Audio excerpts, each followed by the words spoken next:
तर आज आम्ही गेलो होतो जगामध्ये 3ऱ्या क्रमांकावर असणारं जे लोणार सरोवर आहे ते बघण्यासाठी। आम्ही कोणत्या कारणाने गेलो होतो चला तर तुम्हाला सांगतो।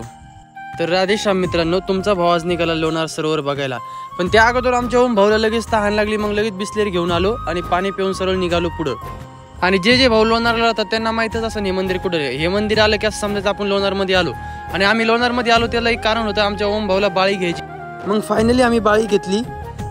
मग बाळी घेतल्याच्या नंतर ओम भाऊ म्हणे आता काय करायचं, घरी जायचं का काय करायचं, चला म्हणलं त्यांना तळ बघून येऊ नंतर घरी जाऊ आपण। पण इथं तळ्यामध्ये आल्याच्या नंतर एवढं तापत होतं ना, मग एवढ्या उन्हामध्ये शेवटी आम्ही आलो लोणारची धार बघण्यासाठी।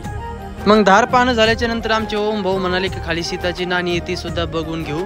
मग काय त्यांनी काही सांगितलं म्हणलं ऐकायचं नाही, म्हणलं असं काही झालंच नाही। मग त्यांच्या सांगण्यावरून आम्ही निघालो सीताची नाणी बघण्यासाठी, आणि ही आहे सीताची नाणी।